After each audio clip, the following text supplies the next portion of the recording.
Kasi nga nakaka-proud 'di ba yung effort ni Beyonce na talaga namang tayo nga po ay mapapa-wow.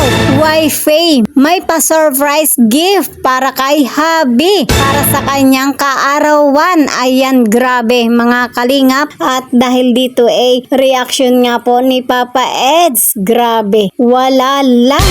Oh, talaga ba? Ito ba yung magiging reaksyon ni Papa Eds? Ano sa palagay nyo mga kalingap? I-comment nyo na po yan mga kalingap sa atin pong comment section. So yan po mga kalingap, sa videong ito yan po yung ating aalamin kung ano nga ba ang magiging reaksyon ni Papa Eds. Grabe, di ba? So panibagong topic na naman po tayo guys mga kalingap. Ayan po yung ating pag-uusapan at bibigyan po ng reaksyon sa araw na ito. Pero bago yan mga kalingap, kamusta po kayo? I hope na kayo po ay press na press sa ating talakayan. At syempre, masaya at walang problema. Mabuhay po kayo hanggat gusto nyo.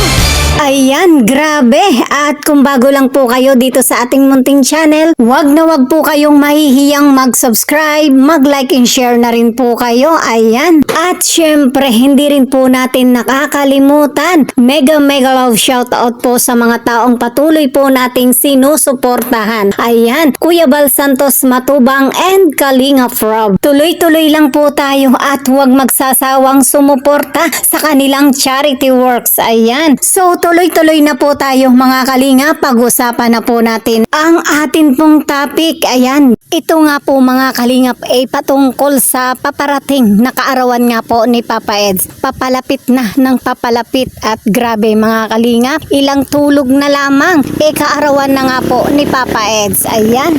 At syempre dahil nga po sa kaarawan ni Papa Eds, ano kaya yung inihanda ni Wifi para kay hubby? Ayan. At alam na alam po natin yan. Katulad din po ng dati na nagdaan din po ng kaarawan ni Papa Eds ay talagang may inihandang special itong si Beyonce para kay Papa Eds. At dahil nga po sa kaarawan ni Papa Eds, syempre hindi magpapahuli itong si Beyonce pagdating sa regalo. At alam naman po niya na ang may kaarawan ay talagang napaka-special sa buhay niya, 'di ba? Kaya naman malayo pa pinaghandaan niya itong mabuti. Ayan, grabe. At dahil diyan ay talagang masayang-masaya po tayo at na-excite na. Kasi nga nakaka-proud 'di ba yung effort ni Beyonce na talaga namang tayo nga po ay mapapa-wow. Wifi, may pa-surprise gift para kay hubby para sa kanyang kaarawan. Ayan, grabe mga kalingap. At dahil dito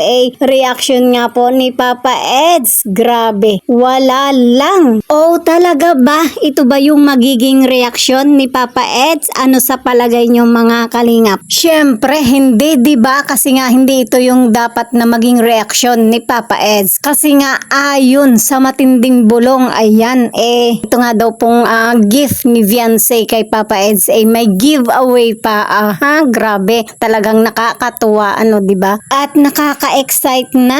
Ibig sabihin mga kalingap, yung gift ni Wifi para kay hubby may kasamang yes. Kung saan nga po kapag tinanong ni hubby si Wifi ng will you marry me? Yes, I will marry you. Wow, grabe. Kapag ganito na yung mga usapan talagang kinikilig na po tayo. Na-i-excite na at abang na kayo mga kalingap. Kinikilig na rin ba kayo at abang na kapag ganito yung magiging eksena sa birthday ni Kalingap Edo? Sana ito nga po yung maganap, yung pinakahihintay po natin. Syempre, hindi po natin ito palalampasin at kasi nga ito yung kukumpleto sa pinakaaabang-abangan natin pong love team ng EDC. Ayan, grabe mga kalingap, patindi ng patindi ang mga kaganapan sa nangyayari nga po sa love team ng EDC. At sino nga po ang makakapagsabi na ang EDC is not real? Wala, diba? Kundi ang mga basher na wala nang ginawa kundi ang pabagsakin ang EDC, diba? Kahit nga po yung mga magulang ni Beyonce talagang sang-ayon at gustong-gusto, butong-boto kay Papa Eds, butong-boto na maging sila ni Beyonce, diba? Alam na alam naman po natin na talagang napakabait ng mga magulang ni Beyonce. At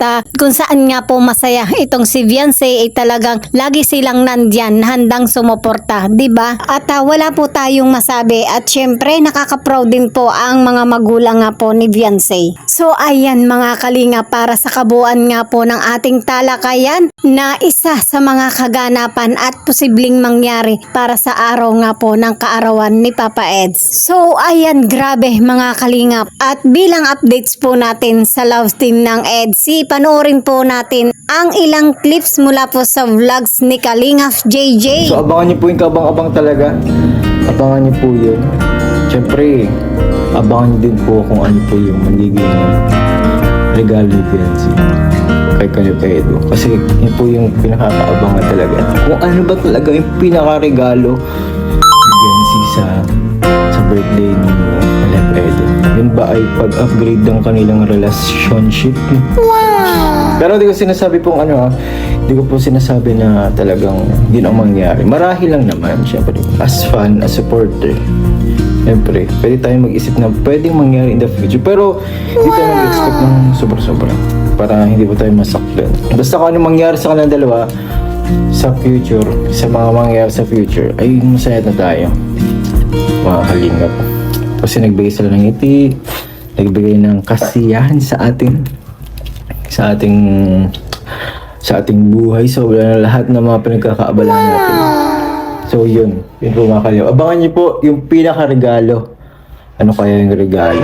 Last year, guys, comment nyo nga po dyan kung natatandaan niyo yung regalo ni Viancy kay Kalipedo. Mga kalingap, sige kung naalala nyo, para naman malaman natin kung talagang nagmamarathon, kung talagang legit na support ko talaga yung mga nanonood po, mga kalingap. So ayun, napakaliwanag po talaga ng pahayag ni Kalingap JJ. Abangan nyo po ito at talaga naman pong kaabang-abang ang kaarawan ng atin pong si Papa Eds. Kung ano nga po ang regalo ni Wi-Fi para kay Habi. At ito nga daw po yung pinaka-aabangan ng lahat. At ayon nga po kay Kalingap JJ, ito ba yung magpapa-upgrade sa kanilang relasyon ni Habi at ni Wi-Fi? Ayan, talaga naman pong nakaka-excite na at nakakaabang na kung ano man po ang mangyari sa kanilang relasyon, maganda man po o hindi. Ito nga po yung bibigyan din po natin ng diin, yung sinabi nga po ni Kalingap JJ na maging handa po tayo ano man po ang mangyari, nang sa ganun ay hindi nga po tayo masaktan, di ba? Ganun pa man ay batid naman po natin na talagang sobrang saya at pakilig ang hatid po ng love team para sa atin, di ba? So ayan mga kalingap, ang atin pong updates para sa nalalapit po na kaarawan ni Papa Eds. Hanggang sa susunod po nating talakayan. Ayan, abangan nyo po ang ating next video. Ingat po kayo palagi and God bless po sa ating lahat.